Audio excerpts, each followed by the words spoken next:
Les amis, j'espère que vous allez bien. Je suis content de vous retrouver dans cette petite vidéo. De quoi on va parler aujourd'hui? J'espère que vous m'entendez bien. De quoi on va parler? Du LMNP. Le LMNP qui va certainement changer. On ne va pas s'attarder sur toutes les réformes qu'il va y avoir parce qu'on ne sait pas encore exactement. C'est toujours pas passé le projet de loi de finances et ça fait déjà plusieurs fois qu'ils veulent le réformer. Bon, c'est vrai que c'est une niche fiscale qui était très très intéressante, on ne va pas se mentir. Et à terme, c'était sûr que ça en prenne un coup parce que si tu veux, il y avait une certaine illégalité entre le fait que les LMNP, donc non professionnels, puissent amortir leurs biens comme un professionnel qui lui est beaucoup plus taxé. Pour mon cas, je suis professionnel, je suis beaucoup plus taxé, alors que le LMNP a quasiment les mêmes avantages que moi. Et donc, il y avait une incohérence fiscale et on savait qu'un jour ou l'autre, voilà, ça risquerait de bouger. Aujourd'hui, il y a plusieurs pistes, mais la plus, la plus probable, c'est celle où il va y avoir la réintégration des amortissements lors de la plus-value. Et du coup, on va voir quelles conséquences ça peut avoir, etc. On va parler aussi un petit peu du marché marocain. Je vais vous faire un point. Mais avant, je vais vous montrer où je suis. Ça me fait penser à... Je regardais un mec dans l'avion, là. Vite fait, un petit trêve de... Petite parenthèse. Un mec qui fait des vidéos, je ne sais plus comment il s'appelle, tu me diras peut-être si tu as déjà vu en commentaire. Le mec, il parle des maghrébins, il parle de tout. Franchement, il parle de tous les sujets, mais en plus, il parle, je trouve, un peu mal. Puis à chaque fois, il fait une petite intro en disant « Mais avant, je vais vous montrer où je suis. » Tu sais, avec une tête mi-homo sapiens, mi-fouine de Tanzanie, tu vois ce que je veux dire. Donc avant, je vais vous montrer où je suis. Donc les amis, je suis au Starbucks de Guilis. Donc tu vois, il y a plein de magasins, Adidas, etc. Et nous, aujourd'hui, eh ben, il pleut. Et on est très très content. Donc là, il est 9 h du matin. Adidas, etc. Et nous, aujourd'hui, il pleut, tu vois. Bon, ça va peut-être se découvrir, mais il fait pas très beau. Et donc là, on est dans le quartier de Guilis. Ici, on est au Carré d'Aisne. Il y a des très beaux appartements. Très beaux appartements qui valent très cher, qui valent environ 3 000 € du mètre carré ici.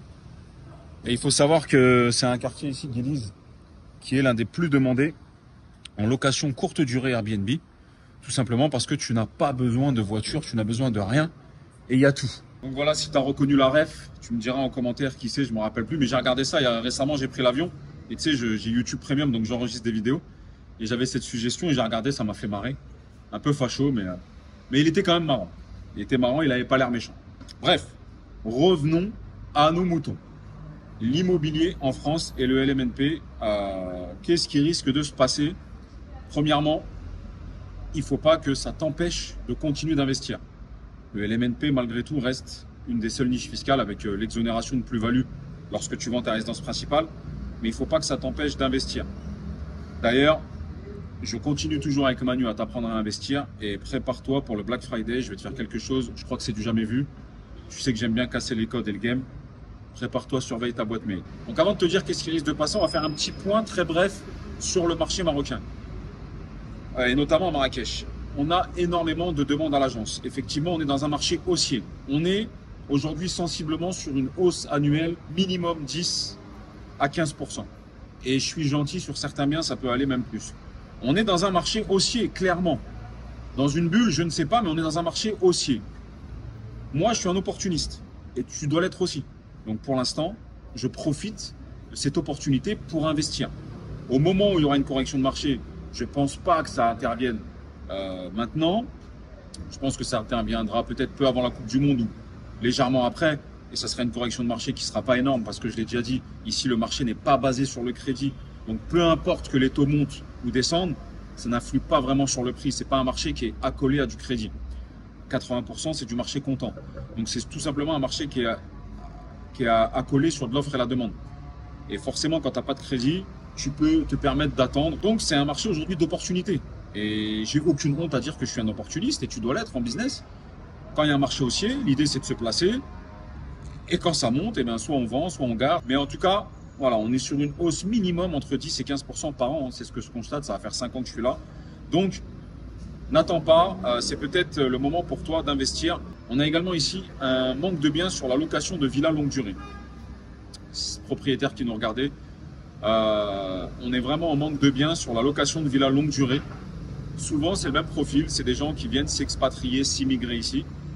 et ils font construire leur villa ou alors ils veulent tester 1 an, 2 ans et ils ont besoin d'une villa en location longue durée. Et c'est vrai qu'on n'en a pas énormément et les prix sont affolants. Donc si tu veux faire de la longue durée, contacte-nous à l'agence Shaima.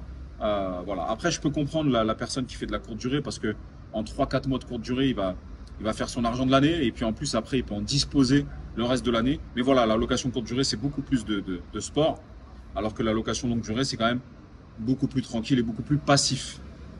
Donc si ça t'intéresse la location longue durée, contacte-nous, contacte Shaima. Le numéro WhatsApp, +33 06 18 99 21 61. Donc, revenons maintenant à l'immobilier français et au LMNP. Qu'est-ce qui risque de se passer? Alors, il y a beaucoup de points qui risquent de changer dans le LMNP et faire que ça devient moins intéressant que ça le fut jadis, auparavant. Mais ça va quand même rester, selon moi, très intéressant. La plus grosse chose qui risque de changer, c'est donc la réintégration des amortissements lors de ta plus-value. Petit rappel, qu'est-ce que sont les amortissements? Les amortissements, c'est ce qui te donne le droit, si tu veux. Comment t'expliquer ça? Je sais qu'il y en a beaucoup d'entre vous qui savent, mais comment t'expliquer ça pour un débutant? Si tu veux, ils vont considérer que tu achètes un bien 100 000 € et ils vont considérer qu'il s'use. D'accord? Alors, ils vont enlever la partie du terrain sur lequel il est posé, ton bien, si c'est une copropriété ou autre chose, ou un immeuble. Ils vont estimer que ça vaut entre 10 à 20% selon la région du prix du bien. Et les 80% restants, ils vont considérer que ça s'use. Et tu vas pouvoir déduire cette usure de tes bénéfices. Et forcément, quand tu déduis un bien à 100 000 €, donc tu enlèves la valeur du terrain, mais on va prendre 100 000 €, comme ça c'est un chiffre tout rond. 100 000 € sur 20 ans, ça te fait à peu près 5 000 € par an de charges, à peu près, à vol d'oiseau. Lorsqu'à ça, tu rajoutes la taxe foncière, plus tes charges que tu as eues au réel, de travaux ou autres, plus tes frais de notaire, tes frais d'acquisition, etc. Et ben forcément, tu as déjà chaque année entre 7 et 8 000 € de déduction à faire venir sur des potentiels loyers encaissés.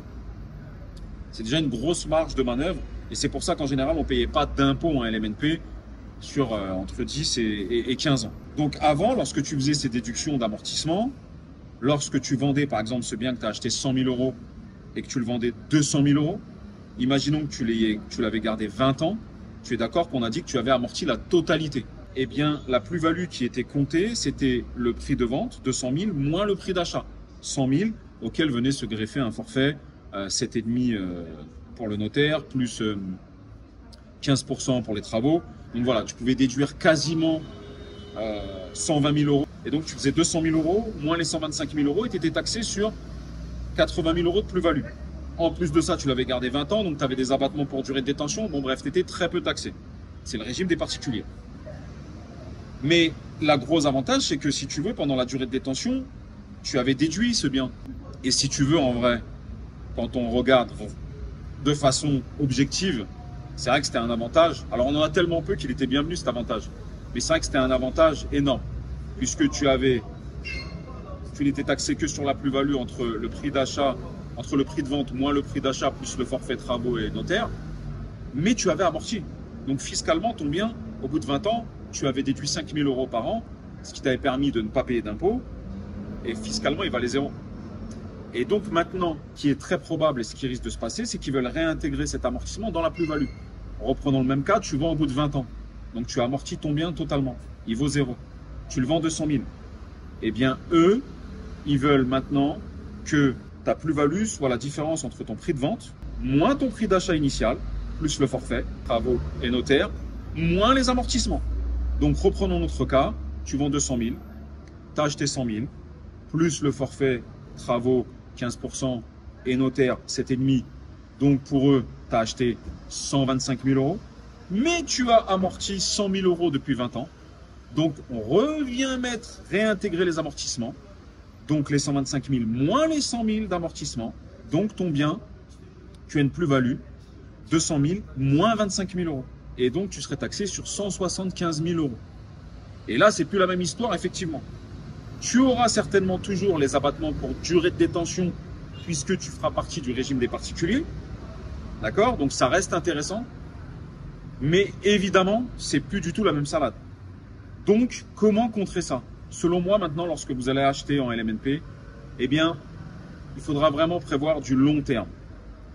Il faudra, sauf cas exceptionnel, mais essayer d'aller chercher les 30 ans de détention ou au-delà de 22 ans pour être totalement exonéré d'impôt sur la plus-value au bout de 22 ans.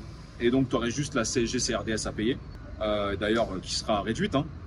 Et si tu y arrives à aller chercher jusqu'au bout des 30 ans, pour là être totalement exonéré. Ce qui veut dire que même si on réintègre des amortissements sur une exonération totale, bon bah 0 plus 0 égale 0. Tu m'as compris. Donc voilà, mais c'est ce qui risque de changer fortement et probablement. Il y aura certainement des solutions pour adoucir la douloureuse et j'en parlerai un peu plus tard. On verra comment, selon les cas pratiques. Je te rappelle que lorsque tu intègres nos formations, tu as toujours le groupe Telegram où Manu aussi peut t'aiguiller. Hein, lui, là, il est sur de la convention ANA, il est sur énormément d'autres choses qui sont... Et crois-moi, pour aller chercher de la niche fiscale, il est fort. Donc, on en parlera certainement. Il y a aussi bientôt un podcast qui devrait arriver avec VDV, mon ami, où on en parlera. Je pense qu'on évoquera aussi le sujet, puis on parlera aussi de plein de choses, notre rencontre, ce qu'on s'était dit il y a 4-5 ans quand ce game-là a commencé.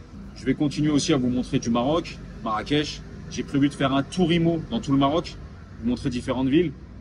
Voilà, plein de choses de prévues, mais doucement mais sûrement, comme on dit. Donc voilà, j'espère que, en tout cas, que vous allez bien, que cette petite vidéo t'a plu. Si c'est le cas, partage, like. Et puis moi, je te dis à très bientôt peut-être à Marrakech ou à très bientôt dans une prochaine vidéo. Ciao!